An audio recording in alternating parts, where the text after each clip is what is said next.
Chers amis de la chaîne d'Andromède et passionnés d'astrologie, bonjour. Donc aujourd'hui, nous allons continuer notre découverte de l'univers de l'astrologie. Je vous ai parlé récemment, on a vu 4 vidéos concernant les quatre éléments. Je vous les rappelle, hein, bien sûr, sur les signes. Donc nous avons 3 signes de feu, 3 signes de terre, 3 signes d'air et 3 signes d'eau. Pour essayer d'être beaucoup plus clair et essayer de vous apporter tout de suite, et de rentrer tout de suite dans l'univers astrologique. Aujourd'hui, on va travailler, je vais vous présenter un thème astral. Il me semblait que c'était le meilleur moyen, le meilleur principe pour pouvoir parler de cette astrologie que j'aime tant.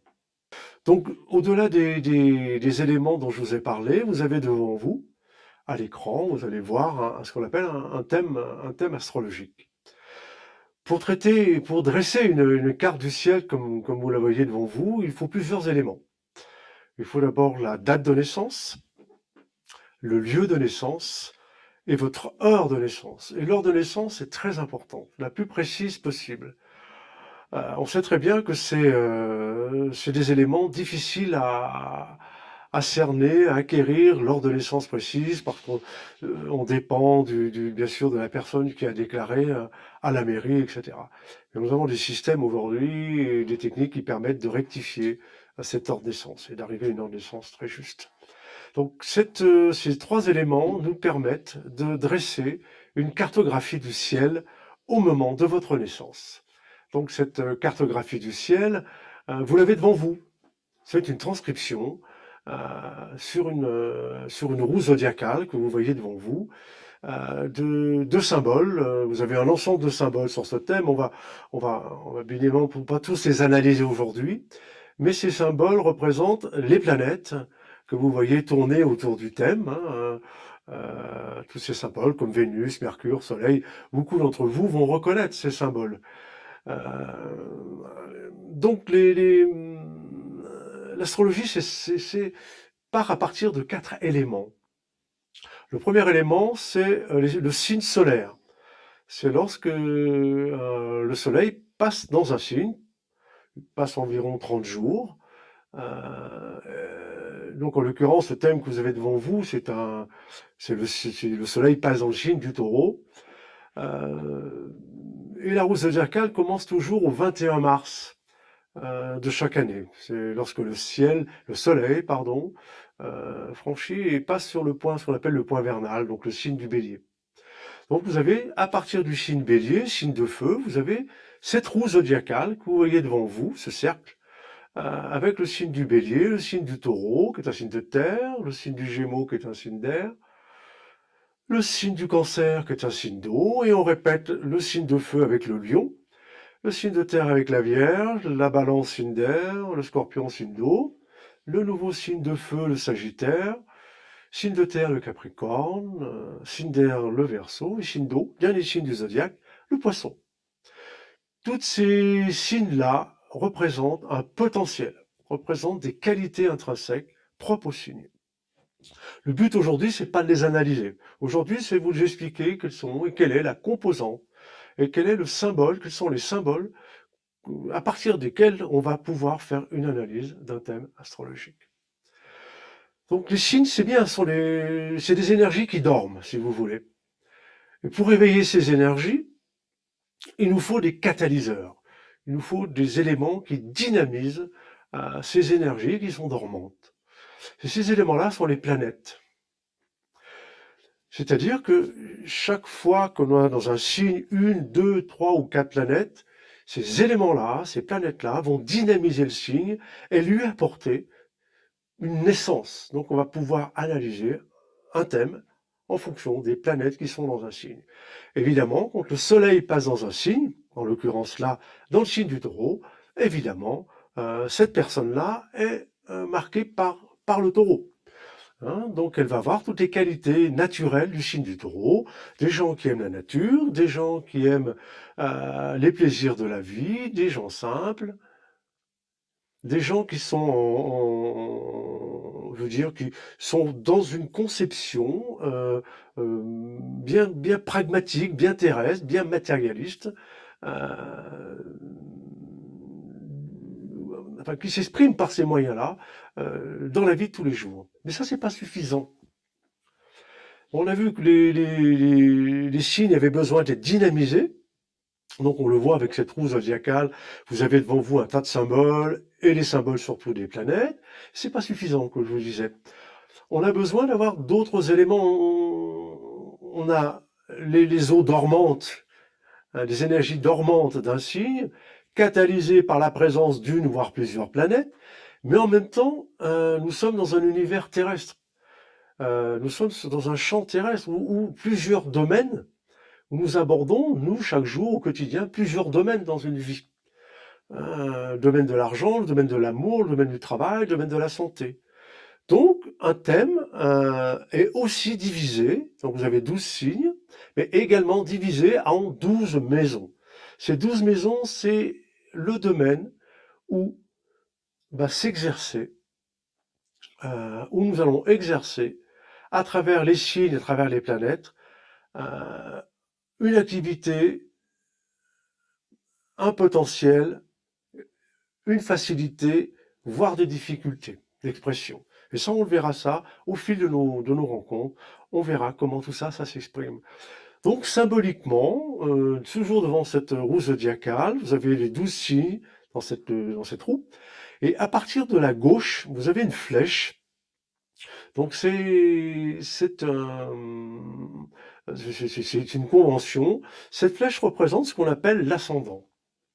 L'ascendant en astrologie est un élément clé, un élément fondamental.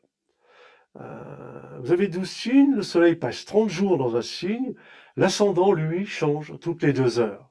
Donc, en une journée de 24 heures, vous avez 12 ascendants, donc dont 12 ascendants, les 12 signes. En l'occurrence, d'où l'importance de leur naissance. Donc, en l'occurrence, sur ce thème-là, l'ascendant est dans le signe du poisson. L'ascendant, c'est aussi la maison 1, qu'on le voyait bien. Hein. La maison 1 traverse, vous voyez à l'écran, on va rejoindre, elle fait le signe du poisson, elle traverse le signe du bélier et un petit peu le signe du taureau. Hein, on le voit avec une petite flèche, un petit triangle. Ça, c'est la maison 1. Cette maison 1 représente le moi. Alors l'aspect physique, la vitalité, est une chose, mais également le moi, c'est-à-dire le moi profond, nos motivations secrètes profondes, que les autres ne voient pas et ne perçoivent pas forcément. On suit bien évidemment par la maison 2. La maison 2, elle, représente nos atouts, c'est-à-dire ce qui est inné en nous, nos dons innés, et en même temps, quelle est la façon, par quel moyen on va gagner sa vie. Donc c'est la maison de l'argent, mais de l'argent du travail. Comment on gagne sa vie. On continue toujours en déroulant. Hein, la maison 2, en l'occurrence, dans ce thème, traverse le signe du taureau, mais également un petit bout du signe du gémeaux. Et la maison 3, qui suit, commence en gémeaux et se termine en cancer. La maison 3, c'est une maison multiple. C'est une maison d'abord des frères et sœurs, de la fratrie.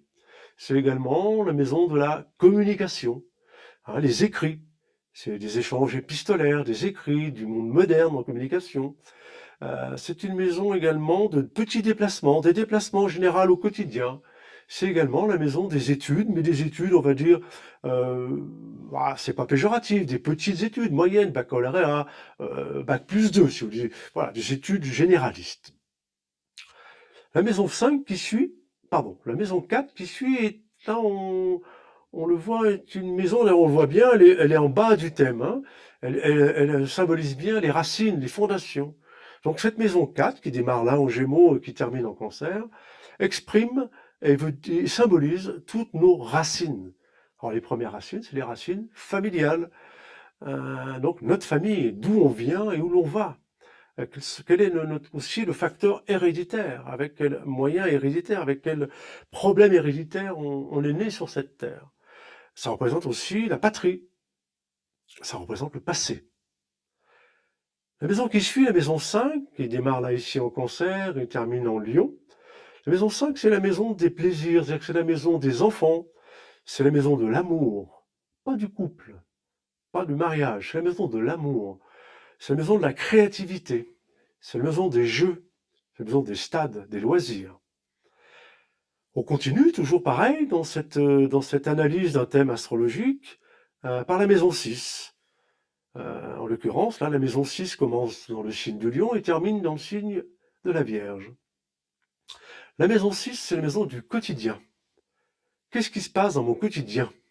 Bien évidemment, le travail. Évidemment, pour ceux qui travaillent, ça fait partie de notre lot quotidien. C'est la maison aussi du quotidien dans nos servitudes, dans ce qui peut nous peser. Donc, c'est la maison aussi des maladies un petit peu chroniques. La maison 6, ce qui nous imprègne, ce qui est prégnant au quotidien. On continue bien sûr dans cette connaissance, découverte des maisons, à suite de la maison 6, la maison 7. Et la maison 7, on commence à être au-dessus de l'horizon, à part cette ligne que l'on voit dessinée sur l'écran à travers l'ascendant à gauche. Et bien en face de l'ascendant, on a ce qu'on appelle le descendant, donc cette flèche tournée vers la gauche. Et le descendant représente l'autre et les autres. Donc l'autre, la maison 7, c'est la maison du partenaire. C'est la personne avec laquelle on va se marier, on va s'unir, on va s'associer, on va organiser un contrat, on va signer un contrat. C'est la maison des associations, la maison des divorces, la maison des procès. C'est aussi la maison comme c'est tourné vers les autres, c'est la maison qui représente la façon dont les autres nous perçoivent et comment on se comporte aussi en fonction dans notre relation avec l'autre et les autres. La maison qui suit est une maison, la maison 8, alors c'est elle qui commence dans le signe du Scorpion et termine en Sagittaire. La maison 8 représente la transformation.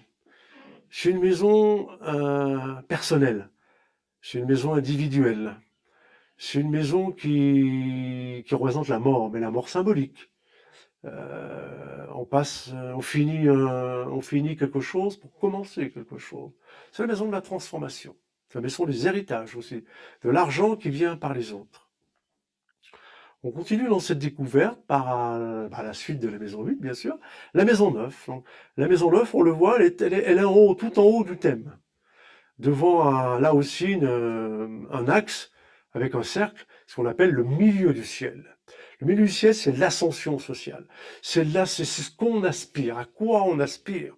À droite de cet axe-là, vous avez la maison 9. La maison 9, c'est les hautes aspirations. C'est la maison des grands voyages, c'est la maison des hautes études, c'est la maison de l'inconnu, c'est la maison de l'étranger, c'est la maison de la spiritualité, c'est la maison de l'espérance, la maison de l'espoir. À côté de cet axe-là, vous avez la suite de la maison 9, la maison 10. La maison 10 qui commence en Sagittaire, en ce thème, finit en Capricorne. La maison 10, c'est la maison de l'élévation sociale. Ce à quoi on aspire dans cette société, dans la société d'aujourd'hui. Quels sont les moyens? Avec quels moyens? Par quels moyens je vais m'élever socialement? Avec quels outils? Quand on continue, après la maison 10, on a la maison 11, qui commence ici en Capricorne et termine en Verseau. La maison 11, c'est les associations. C'est les associations, c'est les projets que l'on fait avec les autres. Ça représente aussi la clientèle, ça représente les mouvements syndicaux, ça représente les mouvements politiques, les équipes sportives. C'est tout ce que l'on fait, tout ce que l'on partage avec les autres. Quels sont les projets? Quelle est l'attitude que je vais avoir avec les autres? Continue toujours et on arrive à la dernière maison, la maison 12, qui commence en Verseau et termine en Poisson. La maison 12, c'est une maison plus secrète. C'est la maison du bilan. C'est la fin de la roue zodiacale. On a terminé avant de redémarrer au Bélier, puisque c'est sans fin, bien évidemment. On termine avec le signe du Poisson, mais aussi avec la maison 12.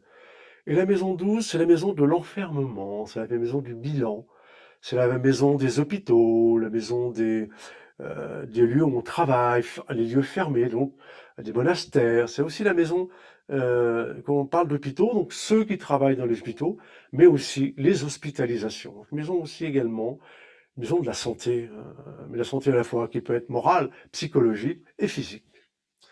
Donc on a fait ici, pour résumer, on a un potentiel qui dort, c'est les signes, hein, de l'énergie qui reste à être mise en activité. Cette mise en activité est réalisée et produite grâce aux planètes qui, elles, vont venir dynamiser le signe dans lequel elles sont, à la fois positivement, mais à la fois aussi négativement, parce que vous avez des planètes qui sont en accord avec le signe, donc elles vont dynamiser le signe dans le bon sens du terme, et des planètes qui vont pas être bien dans le signe. Donc elles vont plutôt fonctionner comme un frein. Mais ça, on le verra au niveau de l'analyse d'un thème, hein. Là, je vous donne un regard, une vue d'ensemble, j'oserais dire, d'un thème astrologique. Tout ça, c'est très bien. On sait qu'on a un potentiel, on sait qu'on a un domaine et des maisons d'expression de ce potentiel, mais il nous manque une chose, il nous manque un quatrième élément. Ce quatrième élément est traduit au centre du cercle, est traduit par des traits rouges et des traits bleus. Ce sont ce qu'on appelle les aspects. Les aspects, c'est des chemins, c'est des routes qui relient chaque élément, chaque point du thème, qui raccorde chaque point, comme une route. On part d'un point X pour arriver à un point Y. On part d'un lieu pour arriver à un autre lieu. Ces routes, elles sont en rouge. Côté rouge, c'est les aspects difficiles. C'est des routes qui sont sinueuses, qui sont remplies pas de danger, mais de difficultés. Vous avez des sens interdits, vous avez des bosses, vous avez des montagnes, vous avez des feux rouges, etc. C'est des aspects qu'on appelle aujourd'hui en astrologie des aspects de construction. On est confronté à des difficultés. Ces difficultés, on doit les franchir. Ces obstacles, on doit les franchir. C'est ce qui nous aide à nous construire. L'astrologie, d'il y a 100 ans, 200 ans, on utilisait le terme maléfique. Vous imaginez bien qu'aujourd'hui, c'est pas les termes que je vais employer. C'est de la difficulté, mais positive. C'est-à-dire, c'est ce qui nous aide à mieux nous connaître, à mieux franchir les étapes de la vie. Et les aspects bleus, ben, c'est une route plus facile, tranquille, une route de campagne, c'est dégagé, on n'a pas de soucis, il fait beau, on peut mettre la décapotable, ouais, tout va bien. Donc, aspect rouge, difficulté pour nous construire, aspect bleu, harmonique. Ben, ça nous aide, c'est-à-dire que les énergies de chaque lieu, chaque domaine, entre les planètes, les signes et les maisons, en aspect bleu, ben, tout ça est en harmonie. C'est-à-dire que ça nous permet également de nous exprimer. On n'a pas trop à travailler dessus. Là où on a à travailler, c'est sur les aspects rouges. Voilà ce qu'est, en quelques minutes, voilà ce que tous ces symboles, à travers tous ces symboles, qu'un astrologue commence son interprétation, va commencer à interpréter un thème. Donc, je ne vais pas le faire aujourd'hui. Alors, ce thème qui est devant vous, je crois qu'il doit apparaître dans un angle, du thème, c'est le thème de Jean Gabin. J'ai pris volontairement un thème connu d'une personne publique qui est décédée, d'un acteur, d'un comédien de grande envergure, qui a une gueule, comme on dit, qui a un charisme, et on va comprendre, et on comprendra au fur et à mesure de nos rencontres comment cette personnalité, avec sa complexité, a crevé les écrans, comme on dit. Voilà pour aujourd'hui, l'analyse d'un thème astrologique, et j'y intégrerai, bien sûr, maison par maison, thème par thème, on affinera au fil du temps, et on fera des thèmes d'exemples, bien sûr, comme Jean Gabin, mais voire d'autres. Et puis, petit à petit, si vous souhaitez, vous pourrez me poser des questions, et auxquelles, ben, à ce moment-là, je vous répondrai grâce à la question que vous aurez posée, avec un thème qu'on appellera le thème de question, le thème horaire, et je pourrai répondre à ce moment-là, personnaliser nos entretiens, nos rencontres. C'est le but de la chaîne d'Andromède. Personnaliser, apporter, personnaliser nos rencontres. Voilà. À très très très bientôt. Au revoir.